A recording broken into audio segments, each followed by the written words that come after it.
This is Stephen Williams, founder and president of CreditRepairShop.com, and in today's video, we're going to talk about what to do when a debt collector refuses to respond to a debt validation request.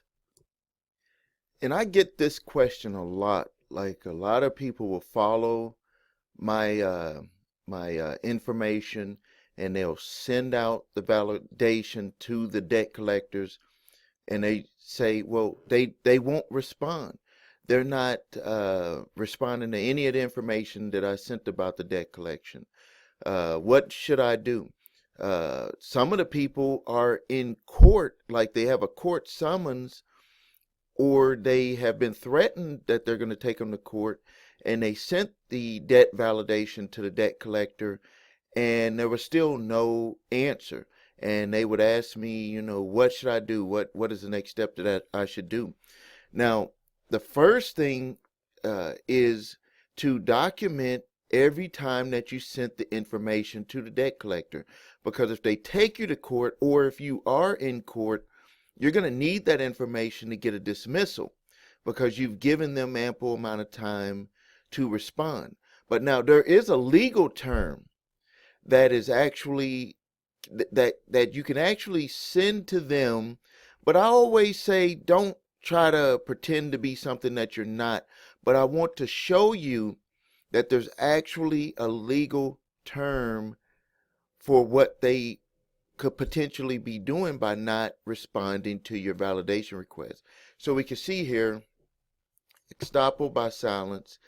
It's to bar or impede, impediment, obstruction. We've heard that word a lot lately. Obstruction, which precludes a person from asserting a fact or a right, or prevents one from denying a fact, such as hindrance in due to a person's actions, conduct, statements, admissions, failure, or act or judgment against the person in an identical legal case. Now, to break that down, what that is when they're sending information to you, they're sending information to the court, and they're making statements saying that you owe a certain amount on a debt collection. Now, if you've ever been summoned to court or had a citation to come to court, and you receive that summons, and it has those statements which are really questions, and I always tell you about the part where it says that they claim that you owe a certain amount of money, and that what they would put in there is usually, which is all that the law demands at the beginning, is the statement, usually the last statement that was recorded by the original creditor. And it's going to have the balance, it's going to have interest rates disclosures, the payoff date, because that's something that's required by law now on if it's a credit card. And that's all they're going to provide. And what you have to do is you have to flip that around on them when you're answering those statements, which are questions, and you ask to do a full validation of the debt. And when you ask to do that full validation, if they don't respond, what they're actually doing is they're obstructing your ability to get answers to the statements that they made.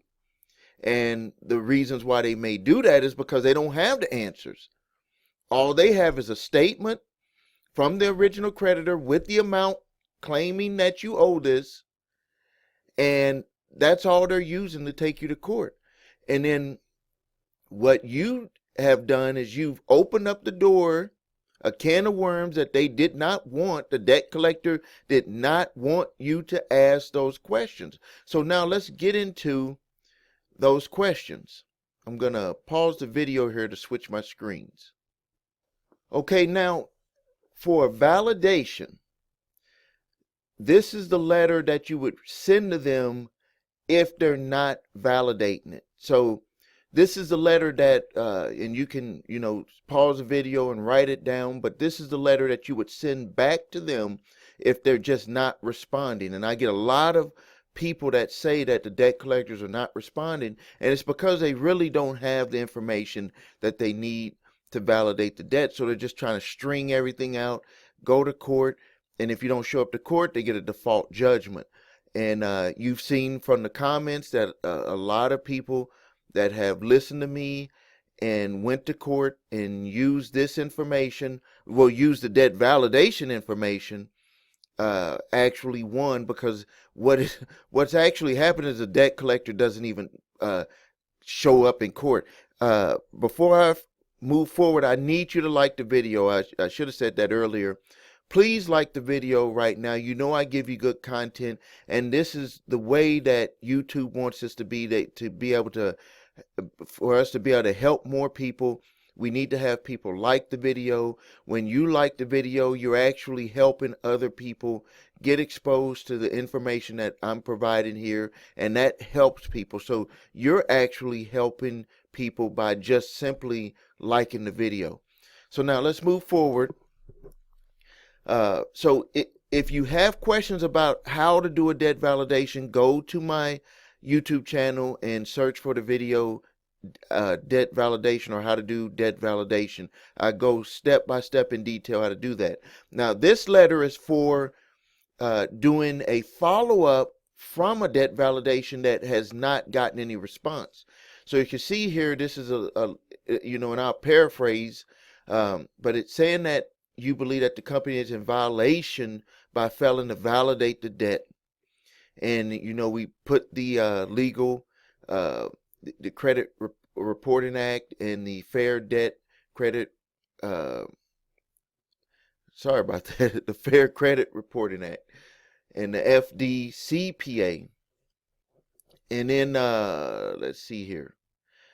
Not only have you ignored my prior request for validation of debt proof enclosed, which would be the letter, the validation that you sent before.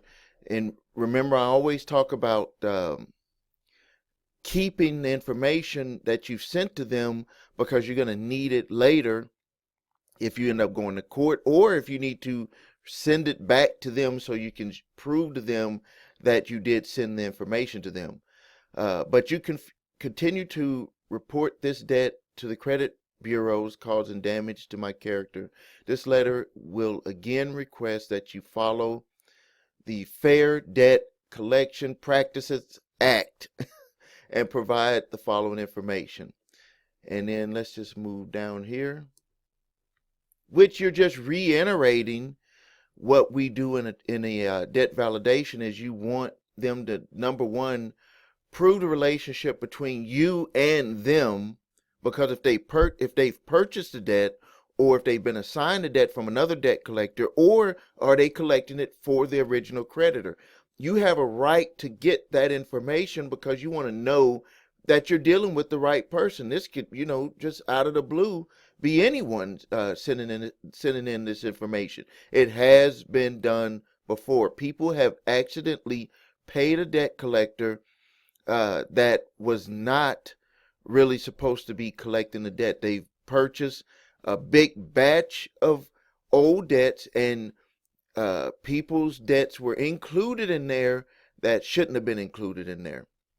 And again, go back through my other videos so you could see how to properly do a debt validation, because it's very important. But you can see here, in short, asking for the payment history, the credits, returns, etc., the signatures on everything. You want all of that stuff.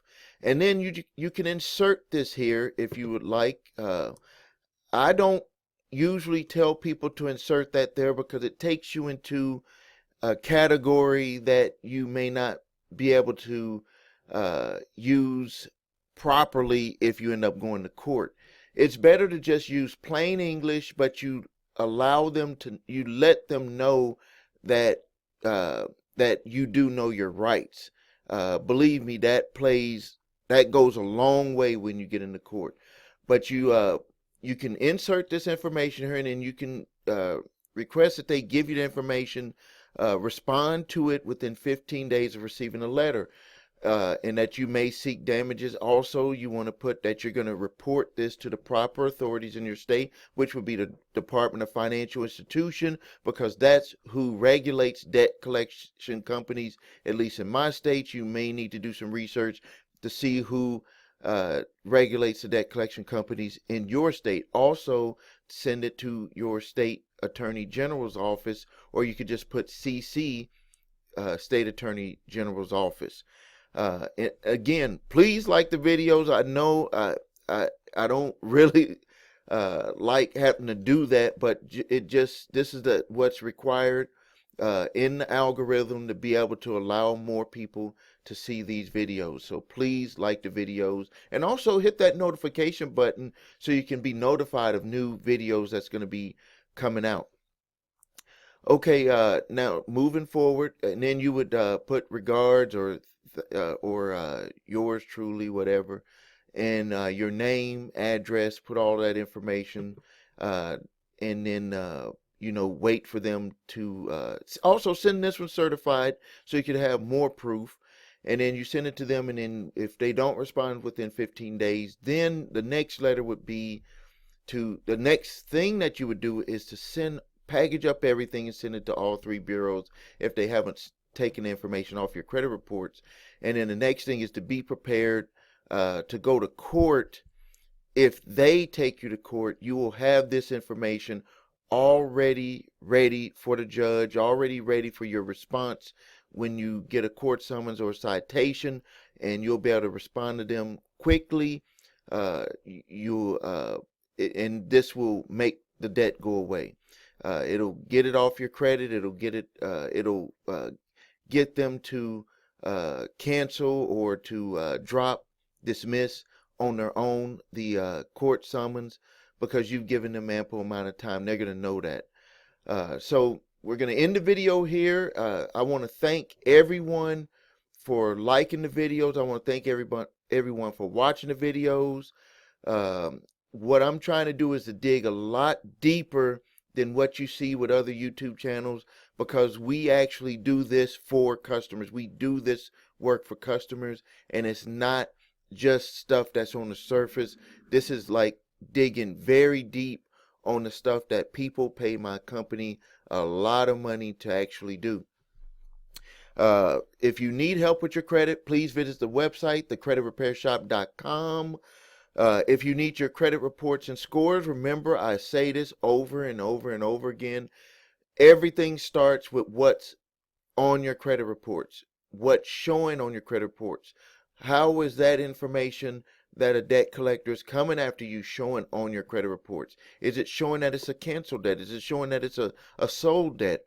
When you do your validation, you don't need to tell them at that time what you know it shows on your credit reports. What you want to do is you can see what they have, do the debt validation to get the relationship, and see if they actually lie about the debt, because it could be a canceled debt, which we just ran across with a YouTube subscriber that was watching one of my videos, and we found that the debt was canceled. It could be that it was sold, but it was sold to someone else, and they take the person to court saying that they are collecting it for the original creditor. So there's a whole bunch of things that would be revealed when you look at it on your credit reports. Make sure you get a paid monitoring service, and I would appreciate if you get the one that I have on the link provided below, because this will be the information that you will need. You need all of the information, not pieces of the information. And again, please subscribe to my channel. I really appreciate it. Share, post your comments. I answer all of the comments, and I also do videos to answer the comments that people have. So I want you to have a great day, and thank you for your time. This is Steve Williams, founder and president of thecreditrepairshop.com. Thank you.